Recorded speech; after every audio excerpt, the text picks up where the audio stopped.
So hello friends, welcome to Siri Shekhar vlogs. ఈ రోజు నేను మీకు ఈ వీడియోలో క్రీస్తు శకం 4వ శతాబ్దం నాటి గుప్తుల కాలం నాటి ఉండవల్లి గుహలను అయితే చూపించబోతున్నాను. అండ్ వీటిల్ని గుహలే కాదు గుహాలయాలని కూడా అంటారు. ఎందుకంటే ఈ గుహ లోపల ఒక పెద్ద అనంత పద్మనాభ స్వామి విగ్రహం అయితే ఉంది. అండ్ అలాగే ఇక్కడ నుంచి ఇంద్రకీలాద్రి అమ్మవారి గుడికి, అలాగే పానకాల నరసింహస్వామి గుడికి అయితే స్వరంగ మార్గం ఉంది అంటారు. సో ఈ వీడియో చాలా ఇంట్రెస్టింగ్ గా ఉంటుంది. స్కిప్ చేయకుండా పూర్తిగా చూడండి. మీరు గనక మన ఛానల్ని ఫస్ట్ టైం విజిట్ చేసినట్టయితే సబ్స్క్రైబ్ చేసుకొని సపోర్ట్ చేయండి.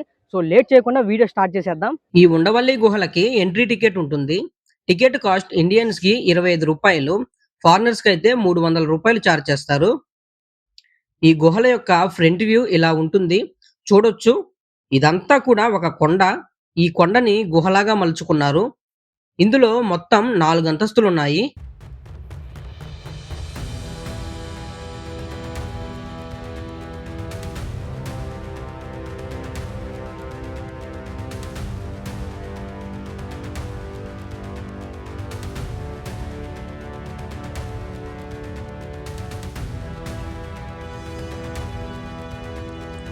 ఇప్పుడైతే గ్రౌండ్ ఫ్లోర్ లో ఏముందో చూద్దాం.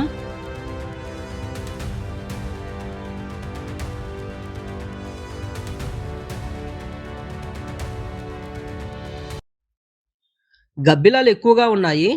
చూడొచ్చు, ఎదురుగా ఒక అరమర లాంటిది ఉంది. ఇదేంటంటే ఆ కాలంలో బౌద్ధ భిక్షులు ఉండేవాళ్ళు. వాళ్ళు విశ్రాంతి తీసుకోవటానికి ఈ గ్రౌండ్ ఫ్లోర్ ని ఎక్కువగా వాడేవారు. వాళ్ళు తెచ్చుకున్న వస్తువులు ఏవైతే ఉన్నాయో వాటిని ఈ అరమర మీద పెట్టుకొని ధ్యానం చేసుకొని కాసేపు విశ్రాంతి తీసుకోవటానికి ఈ గ్రౌండ్ ఫ్లోర్ ని వాడుకున్నారు. ఈ గ్రౌండ్ ఫ్లోర్ అంతా కూడా అసంపూర్ణంగా ఉంది, పూర్తిగా కట్టలేదు.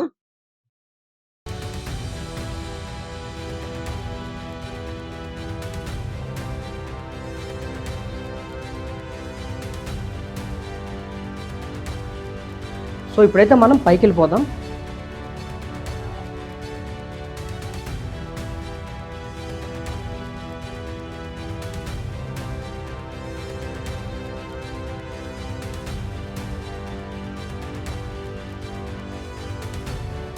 రైట్ సైడ్ లో గోడ మీద ఏదో భాషలో అక్షరాలు చెక్కి ఉన్నాయి.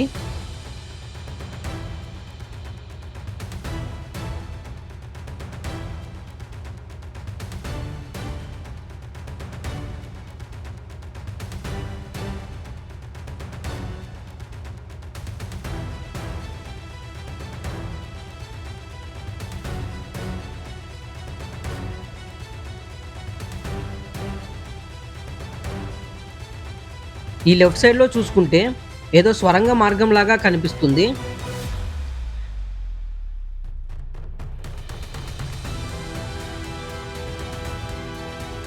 ఎదురుగా ఒక తలుపు అయితే ఉంది. దానికి లోపల ఏముందో చూద్దాం. ఇందులో అయితే ఏం లేదు, ఈ గదంతా కూడా ఖాళీగా ఉంది. కొంచెం ముందుకు వెళ్ళి చూస్తే ఇక్కడ లెఫ్ట్ సైడ్ లో చూడొచ్చు ఒక అద్భుతమైన శిల్పకళ. వినాయకుని విగ్రహాన్ని ఇక్కడ మలిచారు.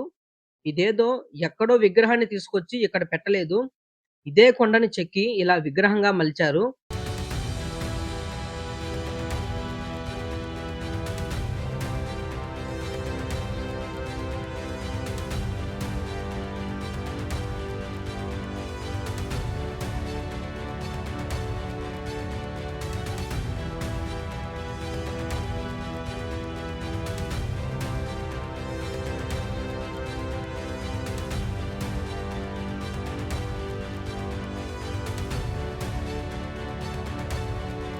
అదేవిధంగా ఇక్కడున్న విగ్రహాలన్నీ కూడా ఇలాగే స్వయంగా ఈ కొండ నుంచి విగ్రహాలుగా మలిచారు. ఇక్కడ చూడొచ్చు లక్ష్మీ నరసింహస్వామి హిరణ్యకశిపుడిని సంహరించడం చూడొచ్చు.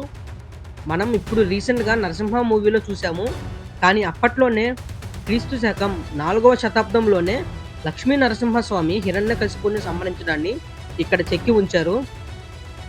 ఇవే మన భారతదేశ చరిత్రకు చిహ్నాలు. ఈ 2వ అంతస్తు అంతా కూడా దేవుని శిల్పాలతో నిండిపోయి ఉంది. మొత్తం కూడా దేవుని శిల్పాలే ఉన్నాయి. ఒక అద్భుతమైన శిల్పకళను మనం గమనించవచ్చు ఇందులో. ఇక్కడి నుంచి 3వ అంతస్తుకి వెళ్ళటానికి మెట్ల మార్గం ఉంది. ఇప్పుడు పైకి వెళ్దాం.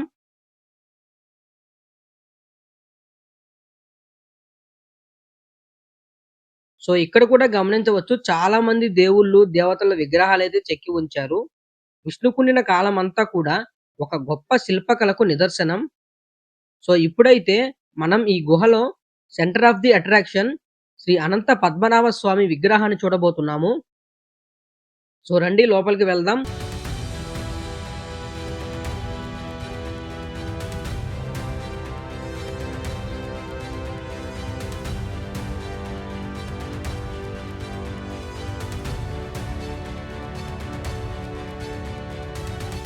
చూస్తున్నారు కదా ఎంత పెద్దగా ఉందో విగ్రహం. చాలా అద్భుతంగా ఉంది. ఇదంతా కూడా విగ్రహాన్ని ఎక్కడి నుంచో చెక్కి ఇక్కడికి తీసుకురాలేదు. ఇదే కొండలో ఇంత పెద్ద విగ్రహం అయితే చెక్కారు. ఇక్కడ మీరు గమనించవచ్చు పైన గరుగ్మంతుని విగ్రహం, కింద మహర్షి, అలాగే ఇటువైపున చూసుకుంటే పైన అంతా కూడా బ్రహ్మ, రకరకాల దేవుళ్ళందరూ ఉన్నారు.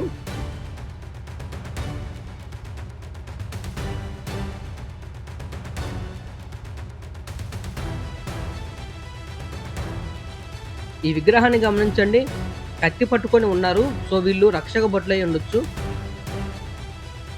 సో ఇది అనంత పద్మనాభ స్వామి భారీ విగ్రహం.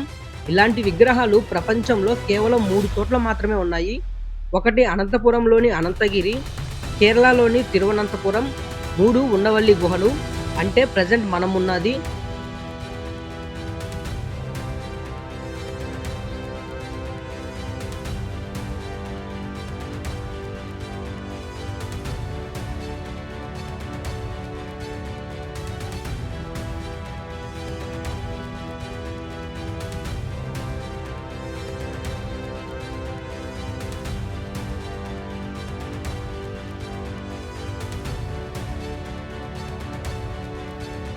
ఇప్పుడైతే బయటికి వెళ్దాం.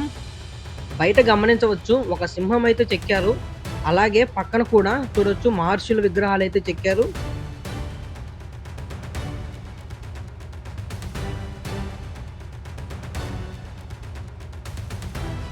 సో ముందుకొస్తే దీనిపైన ఇంకొక అంతస్తు కూడా ఉంది. కానీ ఇక్కడైతే నో ఎంట్రీ బోర్డు పెట్టారు. ఎందుకని అడిగితే పైన సపోర్టింగ్ లేదంట, ప్రమాదాలు జరుగుతున్నాయని పైనంతా క్లోజ్ చేశారు. సో ఇది ఉండవల్లి గుహల లోపల ఉండే విశేషాలు. ఎదురుగా చూడొచ్చు చుట్టుపక్కల కూడా పచ్చటి పొలాలు, ఎదురుగా మన భారతదేశపు జెండా రెపరెపలాడుతూ చాలా అందంగా కనిపిస్తుంది. సో ఇది ఫ్రెండ్స్ ఉండవల్లి గుహల యొక్క చరిత్ర. ఐ హోప్ మీ అందరికి ఈ వీడియో నచ్చింది అనుకుంటున్నాను. ఈ వీడియో నచ్చితే లైక్ చేసి సబ్స్క్రైబ్ చేసుకోండి. ఇంకొక బ్యూటిఫుల్ వీడియోతో మళ్ళీ కలుద్దాం.